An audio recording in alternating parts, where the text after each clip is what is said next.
کنگھی کرنے کے بعد بالوں کو پھینکنا آپ کی زندگی برباد کر دیں گے۔ خواتین ہوشیار، بسم اللہ الرحمن الرحیم۔ کچھ عورتیں کنگھی کرنے کے بعد اپنے بالوں کو پھینک دیتی ہیں، کچھ عورتیں اپنے بالوں کو بیچ دیتی ہیں جبکہ یہ حرام کام ہے۔ کوئی عورت اپنے بالوں کو نہ پھینک سکتی ہے نہ بیچ سکتی ہے، پھر بالوں کا کریں کیا؟ بعض عورتیں جگہ جگہ کسی بھی سوراخ میں یا دیوار میں گھسا دیتی ہیں، یا بچے اسے بیچ کر کوئی پھلکا لے لیتے ہیں یا پتیسا لے لیتے ہیں۔ انسان کے بالوں کی قدر و قیمت ہے، ان کو آپ ناپاک جگہ تک نہیں بھیج سکتے۔ اور پھر عورت کے بالوں کا بھی پردہ ہے، عورت کے بال ستر میں شمار ہوتے ہیں۔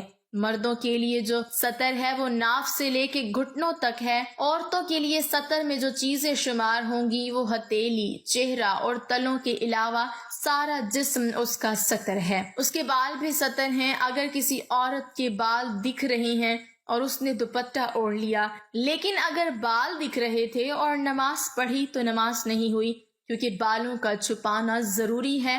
تو ایسا تھوڑی ہے کہ وہ بال کٹ گئے تو بس وہ عورت کے بال نہیں رہے، ہرگز نہیں، وہ عورتوں کے بال ہیں اور کٹنے کے بعد بھی عورت کے ہی رہیں گے، اور اس کا پردہ بھی ضروری ہے۔ صحابہ کرام کی جو عورتیں تھیں وہ اپنے ناخن اور بالوں کو گھورے میں نہیں پھینکتی تھیں، اور نہ گھورے پر پھینکنے کی اجازت ہے۔ تو بالوں کا بیچنا جائز نہیں ہے، حرام ہے۔ پھر اس سے مصنوعی بال بنائے جاتے ہیں اور پھر وہ لوگوں کو بیچے جاتے ہیں، تو یہ جائز نہیں ہے۔ اور کوئی عورت اپنے بالوں کو کاٹ کر دے، کٹوا کر دے، یا وہ کنگھی سے جھڑ کے آئیں اور ان بالوں کو بیچا جائے، وہ مردوں کے ہاتھوں میں آئیں، تو یہ حرام ہے، جائز نہیں ہے۔ شریعت نے اس چیز سے منع کیا ہے۔ تو اب سوال یہ پیدا ہوتا ہے کہ ان بالوں کا کریں کیا؟ ان بالوں کا کرنا کیا چاہیے؟ ناظرین، اس کے دو طریقے علماء کرام نے بیان فرمائے ہیں۔ پہلا طریقہ یہ ہے کہ اگر کسی عورت کے بال وغیرہ جھڑتے ہیں اور کسی عورت نے بال کو کٹوا کر سیٹ کیے ہیں، ویسے سیٹ بھی نہیں کروانا چاہیے، جو عام طور پر عورت بیوٹی پارلر وغیرہ میں جا کر بالوں کو کاٹتے ہیں، وہ کرنے کی اجازت نہیں ہے اور نہ ہی وہ جائز ہے۔ اللہ تعالیٰ نے جو حسن عطا فرمایا ہے اسی حسن میں انسان کو رہنا چاہیے۔ ناظرین، عورتیں بال کٹوا کے سمجھتی ہیں ہم خوبصورت لگ رہی ہیں، جبکہ حقیقت یہ ہے کہ بال ہی عورتوں کی خوبصورتی ہے۔ جنت میں اللہ تعالیٰ نے جو جو چیزیں رکھی ہیں وہ خوبصورت رکھی ہیں۔ حوروں کو اللہ تعالیٰ نے جنت میں رکھا ہے، اور قرآن مقدس میں فرمایا ہے کہ وہ حوریں جو خیموں میں ہوں گی، ان کے بالوں کا جب ذکر آتا ہے تو ان کی چوٹیاں پاؤں کے تلے سے ملتی ہیں، یعنی پیروں کے ٹخنوں تک جاتی ہیں، اتنی لمبی ان کی چوٹیاں ہیں۔ تو اگر بال کٹوا کر خوبصورتی ہوتی تو اللہ تعالیٰ جنت میں حوروں کو وہ بال عطا کیوں فرماتا؟ داڑھی میں اگر حسن نہ ہوتا تو اللہ تعالیٰ اپنے نبی صلی اللہ علیہ وسلم اور تمام انبیاء علیہ السلام کو داڑھی کیوں دیتا؟ کیونکہ خوبصورتی داڑھی میں ہے، خوبصورتی لمبے بالوں میں ہے۔ مسئلہ یہ ہے کہ پھر بھی انہیں خوبصورتی نظر نہیں آ رہی ہے، اور پھر عورتیں بال چھوٹے کروا کر مردوں کے مشابہ ہو جاتی ہیں، جو کہ سخت گناہ ہے۔ بڑے بڑے گناہ جن پر سخت عذاب کی وعیدیں آئی ہیں، ان میں سے بڑا گناہ ہے عورتوں کو مردوں کی صورت اختیار کرنا۔ بالوں کو کم کر لیا، چھوٹا کر لیا، یہ مردوں کی صورت نہیں ہے، تو پھر اور کیا ہے؟ مردوں کو بال چھوٹے رکھنا چاہیے، عورتوں کو بال لمبے رکھنے چاہیے۔ تو عورتیں کٹا رہی ہیں، مرد لمبے کر رہے ہیں۔ بہرحال بالوں کو پھینکنے کی اجازت نہیں ہے کہ آپ نالیوں میں پھینکیں یا اس کو بیچیں، بلکہ اس کے دو طریقے ہیں۔ پہلا طریقہ یہ ہے کہ ان بالوں کو اکٹھا کرتے رہیں، اکٹھا کرنے کے بعد زمین میں ان کو دفن کروا دیں۔ یہ نہیں کر سکتے ہیں کہ آپ کے بعض شہروں میں ایسا ہوتا ہے کہ دور دور تک کھیت نہیں ہوتے، کہیں ایسی جگہ نہیں ہوتی جہاں پر زمین کے اندر ان کو دفن کیا جائے،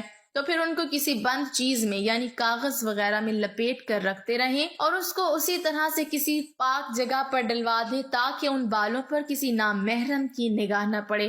اگر کسی عورت نے اس مسئلے کو معلوم ہونے کے بعد بھی اس گناہ کو کرتے رہے تو جس مرد کی نگاہ اس کے بال پر پڑے گی تو وہ مرد بھی گنہگار ہوگا، ساتھ میں وہ عورتیں بھی گنہگار ہوں گی۔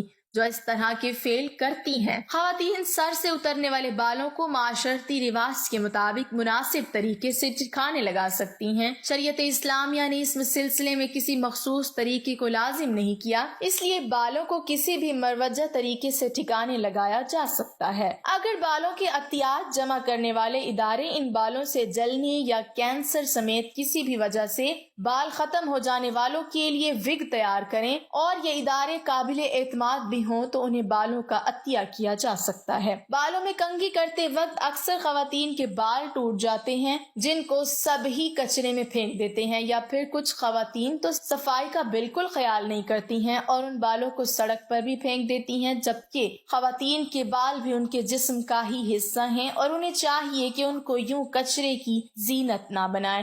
ایسے میں کسی خاتون نے مفتی طارق مسعود سے سوال کیا کہ خواتین کو اپنے ٹوٹے ہوئے بالوں کو کہاں پھینکنا چاہیے۔ اس کے جواب میں انہوں نے بتایا کہ واضح رہے، خواتین کے بالوں کو جمع کر کے کوڑے والا یا تو پارلر میں بیچ دیتا ہے یا پھر ان کو کسی بڑے سیلون اور بال یا وگ بنانے والی کمپنیوں کو بیچ دیتے ہیں، لہٰذا اپنے بالوں کو کسی کاغذ میں اس طرح لپیٹ کر پھینکے کہ وہ قابل استعمال نہ رہے۔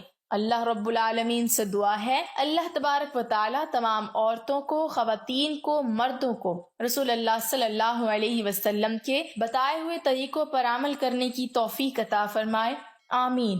ناظرین، کمنٹ باکس میں اللہ تعالیٰ کے 99 ناموں میں سے ایک نام ضرور ٹائپ کریں۔